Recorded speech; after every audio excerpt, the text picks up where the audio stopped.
Hello students, आज की video में हम डिस्कस करेंगे केंद्रीय साहित्य अकादमी के युवा पुरस्कार 2023 के बारे में। देखिए, केंद्रीय साहित्य अकादमी ने वर्ष 2011 से पुरस्कार शुरू किया था और वर्तमान में 2023 तक के पुरस्कार जो है दिए जा चुके हैं। हम स्पेशली डिस्कस करेंगे राजस्थानी भाषा के अंदर केंद्रीय साहित्य अकादमी के युवा पुरस्कारों की। ठीक है, राजस्थानी भाषा के अंदर किसको ये पुरस्कार दिया गया 2011 से लेकर 2023 तक।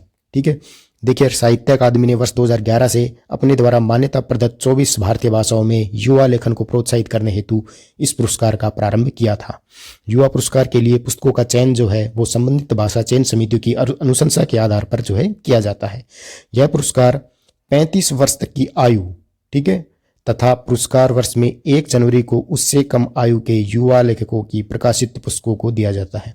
ठीक है, तो आयु कितनी होनी चाहिए? 35 वर्ष या उससे कम तक की आयु के जो है लेखक, उनको दिया जाता है। क्या दिया जाता है पुरस्कार के अंदर? एक ताम्रफलक दिया जाता है, 50,000 रुपए की राशि प्रदान की जाती है। देखिए, केंद्रीय साहित्य अकादमी का राजस्थानी भाषा का युवा पुरस्कार 2023 किसको दिया गया? श्री डूंगरगढ़ के रहने वाले देवीलाल मैया को। ठीक है, उनकी कृति अंतस्रो ओल्मो के लिए। ठीक है, तो ये आपको याद रखना है। ठीक है, श्री डूंगरगढ़ की देवीलाल मैया को उनकी कृति अंतस्रो ओल्मो के लिए। ठीक है, अब देखिए 2011 से लेकर 2023 तक के राजस्थानी भाषा के युवा पुरस्कार 2023। देखिए, 2023 का हम डिस्कस कर चुके। अंतस्रो ओल्मो कविता के लिए देवीलाल मैया को। 2022 में एनांग कविता संग्रह के लिए आशीष राजपुरोहित को। 2020 के अंदर इन धरती रे उजक आंगन कविता के लिए महेंद्र सिंह सिसोदिया छायण को। 2019 के अंदर सांगला रो सीर कहानी के लिए कीर्ति परिहार को। 2018 के अंदर एकर आजा रे चांद कविता के लिए दुष्यंत जोशी को।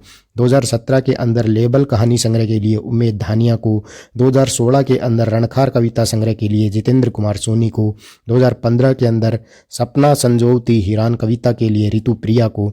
2014 के अंदर चल भतूलिया रेत रमा कविता संग्रह के लिए राजू राम बिजरणिया राज को। 2013 के अंदर संजीवनी कविता संग्रह के लिए कुमार अजय को। 2012 के अंदर जद भी मांडवा बैठू चू कविता संग्रह के लिए ओम नागर को। 2011 के अंदर पीड़ कहानी संग्रह के लिए दुलाराम सहारण को।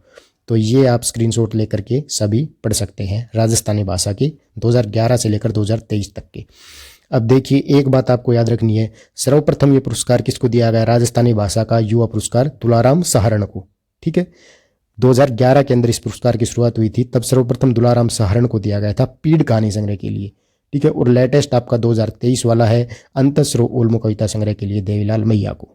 ठीक है, अब देखिए साहित्य अकादमी वार्षिक युवा पुरस्कार के नियम क्या क्या है। नियमों की अगर हम बात करें तो ये पुरस्कार साहित्य अकादमी, इसके पश्चात जिसे अकादमी कहा जाएगा, द्वारा मान्यता प्रदत्त 24 भाषाओं में किसी भी भारतीय लेखक जिसकी आयु 35 वर्ष अथवा पुरस्कार वर्ष में 1 जनवरी को उससे कम हो, यानी 35 वर्ष की आयु हो या उससे कम ही होनी चाहिए। ठीक है, कि प्रथम पुस्तक अथवा सर्वश्रेष्ठ कृति को यह पुरस्कार प्रदान किया जाएगा।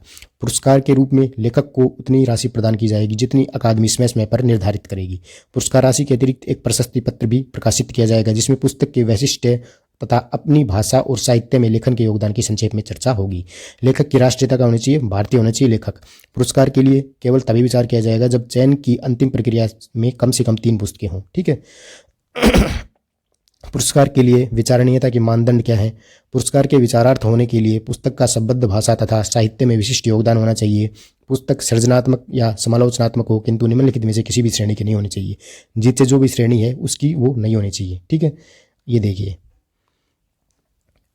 अनुदित कृति न होनी चाहिए, संक्षिप्त नहीं होनी चाहिए, विश्वविद्यालय या परीक्षा की उपाधि के लिए तैयार किया गया प्रबंध या शोध कार्य नहीं होना चाहिए। ऐसे लेखक की कृति जिसे अकादमी से बाल साहित्य पुरस्कार, अनुवाद पुरस्कार के रीतित पहले कोई भी पुरस्कार मिल चुका है, वो ऐसा लेखक नहीं होना चाहिए। ऐसे लेखक की कृति नहीं होनी चाहिए जो अकादमी के कार्यकारी मंडल का सदस्य हो। पुरस्कार वर्ष में 1 जनवरी को लेखक की आयु 35 वर्ष से अधिक होगी तो ये पुरस्कार नहीं दिया जाएगा। आयु 35 वर्ष से कम ही होनी चाहिए। ठीक है, कोई समेकित कृति पुरस्कार हेतु विचारणीय हो सकती है यदि पुस्तक में सम्मिलित भाग अपने आप में पूर्ण हो। लेखक की मृत्यु के पश्चात प्रकाशित कृति पुरस्कार के लिए विचारणीय नहीं होगी। ऐसी पुस्तक पुरस्कार के अयोग्य होगी जिसके संबंध में कार्यकारी मंडल को यह विश्वास हो जाए कि उसे पुरस्कार दिलाने के लिए समर्थन जुटाया गया है। विज्ञापनों का प्रकाशन, पुस्तकों की अर्हता तथा पुस्तकों के लिए भाषा परामर्श मंडल के सदस्यों की संस्तुतियां प्राप्त करना। तो अकादमी प्रत्येक वर्ष अपने द्वारा मान्यता प्रदत्त 24 भारतीय भाषाओं के उन युवा भारतीय लेखकों द्वारा लिखित उनकी प्रथम अथवा श्रेष्ठ पुस्तकों को पुरस्कृत करने हेतु समाचार पत्रों के साथ साथ साहित्यिक पत्रिकाओं में विज्ञापनों का प्रकाशन करेगी। जिन लेखकों की आयु 35 वर्ष अथवा पुरस्कार वर्ष में उससे कम हो। ठीक है, आयु कितनी हो, 35 वर्ष हो या उससे कम हो, 35 वर्ष से एक दिन भी ज़्यादा नहीं होनी चाहिए। लेखकों तथा प्रकाशकों द्वारा साहित्यिक गुणवत्ता वाली सुयोग्य पुस्तकों को जन्म प्रमाण पत्र के साथ अकादमी में विचारार्थ जमा किया जा सकता है। प्रकाशक अपनी इच्छा अनुसार चाहे जितनी भी पुस्तकें भेज सकते हैं।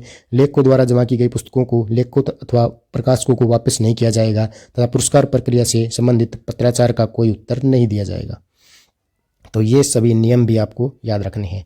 ठीक है, युवा पुरस्कार के लिए चयनित पुस्तक उस वर्ष साहित्यिक अकादमी पुरस्कार हेतु मान्य नहीं होगी, किंतु पुरस्कार वर्ष के अतिरिक्त आगामी अन्य वर्षों में लेखक द्वारा लिखित किसी अन्य पुस्तक को साहित्य अकादमी पुरस्कार हेतु विचारार्थ भिजवाया जा सकता है। 24 भारतीय भाषाओं में प्राप्त सुयोग्य पुस्तकों की सूची संबंध भाषा परामर्श मंडल के संयोजक सहित सभी सदस्यों को इस अनुरोध के साथ भेजी जाएगी कि वे अकादमी द्वारा निर्धारित तिथि तक 2 पुस्तकें अनुमोदित करें। प्रत्येक सदस्य सूची से 2 पुस्तकें, एक पुस्तक आधार सूची से, दूसरी अपनी रुचि से अथवा दोनों पुस्तकें अपनी रुचि की चुन सकता है। ठीक है, प्रारंभिक पैनल और उसके कार्यों की बात करें तो प्रारंभिक पैनल में 10 निर्णायक सदस्य होंगे, जिनका चयन अध्यक्ष द्वारा संबंध भाषा परामर्श मंडल के सदस्यों के सुझावों पर विचार करने के पश्चात किया जाएगा। भाषा परामर्श मंडल के सदस्यों से प्राप्त संस्तुतियां संकलित करके प्रत्येक निर्णायक को भेजी जाएंगी। प्रत्येक निर्णायक 2 पुस्तकें अनुमोदित करेगा। ये पुस्तकें पूर्ववर्ती नियम 4.2 के अनुसार भेजी गई सूची में से चुनी जा सकती है अथवा निर्णायक द्वारा स्वयं अपने विवेक से भेजी जा सकती है। ठीक है, अब एक बात और रह गई, वो भी आपको याद रखनी है, अभी दिखाता हूँ आपको।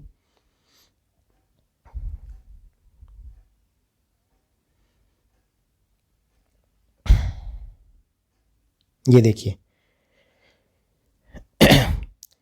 साहित्य अकादमी के युवा पुरस्कार 2023 के निर्णायक मंडल के सदस्यों की बात करें, निर्णायक मंडल के सदस्य कौन कौन थे, तो हम बात करें राजस्थानी की, तो राजस्थानी के निर्णायक मंडल के सदस्य कौन थे, श्री अतुल कनक, डॉक्टर धनंजय अमरावत, डॉक्टर गौरीशंकर प्रजापत। ठीक है, बस आज की वीडियो में इतना ही। मिलते हैं नेक्स्ट वीडियो में किसी नए टॉपिक के साथ। धन्यवाद।